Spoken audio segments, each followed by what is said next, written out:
ओम नमो भगवते वासुदेवाय। श्रीमद् भागवत महापुराण द्वितीय स्कंध पहला अध्याय ध्यान विधि और भगवान के विराट स्वरूप का वर्णन। श्री सुखदेव जी ने कहा, परीक्षित, तुम्हारा लोक हित के लिए किया हुआ प्रश्न बहुत ही उत्तम है। मनुष्यों के लिए जितनी भी बातें सुनने, स्मरण करने या कीर्तन करने की है, उन सब में यह श्रेष्ठ है। आत्मज्ञानी महापुरुष ऐसे प्रश्न का बड़ा ही आदर करते हैं। राजेंद्र, जो गृहस्थ घर के काम धंधों में उलझे हुए हैं, अपने स्वरूप को नहीं जानते, उनके लिए हजारों बातें कहने सुनने एवं सोचने करने की रहती है। उनकी सारी उम्र यूं ही बीत जाती है। उनकी रात नींद या स्त्री प्रसंग से कटती रहती है और दिन धन की हाय हाय या कुटुंबियों के भरण पोषण में समाप्त हो जाता है।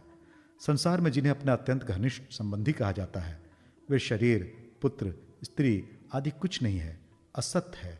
परंतु जीव उनके मोह में ऐसा पागल सा हो जाता है कि रात दिन उसको मृत्यु का ग्रास होते देखकर भी चेतना नहीं होती। इसलिए परीक्षित, जो अभय पद को प्राप्त करना चाहता है, उसे तो सर्वात्मा सर्वशक्तिमान भगवान श्री कृष्ण की ही लीलाओं का श्रवण, कीर्तन और स्मरण करना चाहिए। मनुष्य जन्म का यही इतना ही लाभ है कि चाहे जैसे हो, ज्ञान से, भक्ति से अथवा अपने धर्म की निष्ठा से जीवन को ऐसा बना लिया जाए कि मृत्यु के समय भगवान की स्मृति अवश्य बनी रहे। परीक्षित, जो निर्गुण स्वरूप में स्थित है एवं विधि निषेध की मर्यादा को लांघ चुके हैं, वे बड़े बड़े ऋषि मुनि भी प्रायः भगवान के अनंत कल्याण में गुण गणों के वर्णन में रमे हैं। द्वापर के अंत में इस भगवत रूप अथवा वेद तुल्य श्रीमद् भागवत नाम के महापुराण का अपने पिता श्री कृष्ण द्वैपायन से मैंने अध्ययन किया था। राजर्षि, मेरी निर्गुण स्वरूप परमात्मा में पूर्ण निष्ठा है, फिर भी भगवान श्री कृष्ण की मधुर लीलाओं ने बलात् मेरे हृदय को अपनी ओर आकर्षित कर लिया। यही कारण है कि मैंने इस पुराण का अध्ययन किया। तुम भगवान के परम भक्त हो, इसलिए तुम्हें मैं इसे सुनाऊंगा। जो इसके प्रति श्रद्धा रखते हैं, उनकी शुद्ध चित्त वृत्ति भगवान श्री कृष्ण के चरणों में अनन्य प्रेम के साथ बहुत शीघ्र लग जाती है। जो लोग लोक या परलोक की किसी भी वस्तु की इच्छा रखते हैं या इसके विपरीत संसार में दुख का अनुभव करके जो उससे विरक्त हो गए हैं और निर्भय मोक्ष पद को प्राप्त करना चाहते हैं, उन साधकों के लिए तथा योग्य संपन्न सिद्ध ज्ञानियों के लिए भी समस्त शास्त्रों का यही निर्णय है कि वे भगवान के नामों का प्रेम से संकीर्तन करें। अपने कल्याण साधन की ओर से असावधान रहने वाले पुरुष की वर्षों लंबी आयु भी अनजान में ही व्यर्थ बीत जाती है। उससे क्या लाभ? सावधानी से ज्ञान पूर्वक बिताई हुई घड़ी 2 घड़ी भी श्रेष्ठ है, क्योंकि उसके द्वारा अपने कल्याण की चेष्टा तो की जा सकती है। राजर्षि खटवांग अपनी आयु की समाप्ति का समय जानकर 2 घड़ी में ही सब कुछ त्याग कर भगवान के अभय पद को प्राप्त हो गए। परीक्षित, अभी तो तुम्हारे जीवन की अवधि 7 दिन की है। इस बीच में ही तुम अपने परम कल्याण के लिए जो कुछ करना चाहिए सब कर लो। मृत्यु का समय आने पर मनुष्य घबराए नहीं।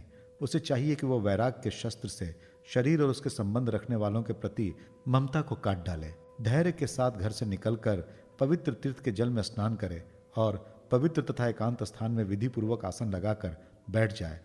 तत्पश्चात परम पवित्र ओम इन 3 मात्राओं से युक्त प्रणव का ही मन जाप करे। प्राण वायु को वश में करके मन का दमन करे और एक क्षण के लिए भी प्रणव को ना भूले। बुद्धि की सहायता से मन के द्वारा इंद्रियों को उनके विषय से हटा ले और कर्म की वासनाओं से चंचल हुए मन को विचार के द्वारा रोककर भगवान के मंगलमय रूप में लगाए। स्थिर चित्त से भगवान के श्री विग्रह में से किसी एक अंग का ध्यान करे। इस प्रकार एक एक अंग का ध्यान करते करते विषय वासना से रहित मन को पूर्ण रूप से भगवान में ऐसा तल्लीन कर दें कि फिर और किसी विषय का चिंतन ही ना हो। वही भगवान विष्णु का परम पद है, जिसे प्राप्त करके मन भगवते प्रेम रूप आनंद से भर जाता है। यदि भगवान का ध्यान करते समय मन रजोगुण से विक्षिप्त हो या तमोगुण से मूढ़ हो जाए तो घबराए नहीं। धैर्य के साथ योग धारणा के द्वारा उसे वश में करना चाहिए, क्योंकि धारणा उक्त दोनों गुणों के दोषों को मिटा देती है।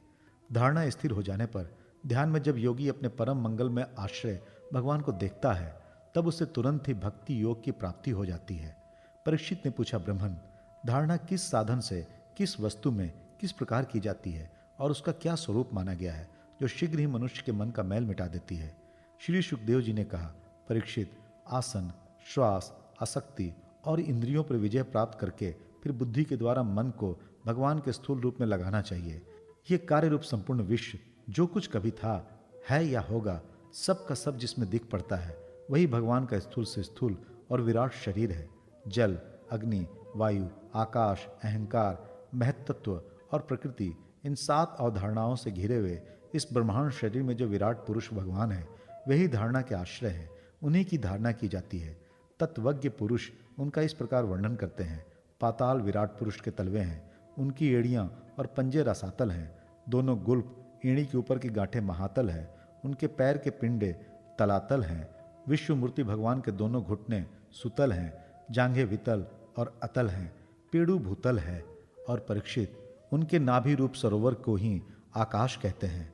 आदि पुरुष परमात्मा की छाती को स्वर्गलोक, गले को महलोक, मुख को जनलोक और ललाट को तपोलोक कहते हैं।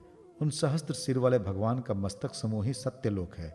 इंद्रादि देवता उनकी भुजाएं हैं, दिशाएं कान और शब्द श्रवणेन्द्रिय हैं। दोनों अश्विन कुमार उनकी नासिका के छिद्र हैं। गंध घ्राणेन्द्रिय और धधकती हुई आग उनका मुख है। भगवान विष्णु के नेत्र अंतरिक्ष है, उनमें देखने की शक्ति सूर्य है। दोनों पलके रात और दिन है। उनका भ्रू विलास ब्रह्मलोक है। तालु जल है और जिह्वा रस। वेदों को भगवान का ब्रह्म रंध्र कहते हैं और यम को दाढ़ें। सब प्रकार के स्नेह दांत हैं और उनकी जगन मोहिनी माया को ही उनकी मुस्कान कहते हैं।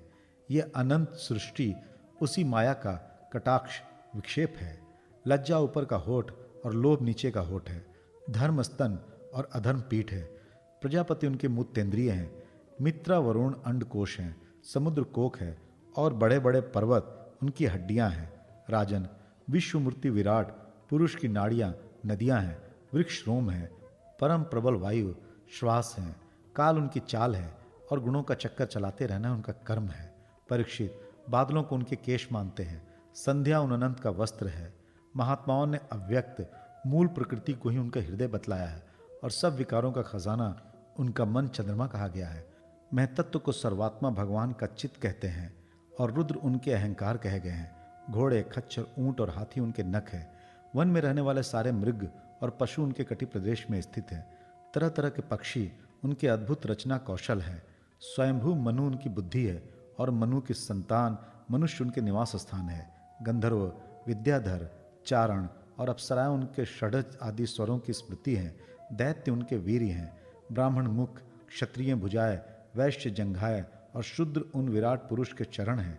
विविध देवताओं के नाम से जो बड़े बड़े द्रव्यमय यज्ञ किए जाते हैं वे उनके कर्म हैं। परीक्षित, विराट भगवान के स्थूल शरीर का यही स्वरूप है, सो मैंने तुम्हें सुना दिया। इसी में मुमुक्षु पुरुष बुद्धि के द्वारा मन को स्थिर करते हैं, क्योंकि इससे भिन्न और कोई वस्तु नहीं है। जैसे स्वप्न देखने वाला स्वप्न अवस्था में अपने आप को विविध पदार्थों के रूप में देखता है, वैसे ही सबकी बुद्धि वृत्तियों के द्वारा सब कुछ अनुभव करने वाला सर्वांतरयामी परमात्मा भी एक ही है। उन सत्य स्वरूप आनंद निधि भगवान का ही भजन करना चाहिए। अन्य किसी भी वस्तु में आसक्ति नहीं करनी चाहिए, क्योंकि आसक्ति जीवन के अध पतन का हेतु है।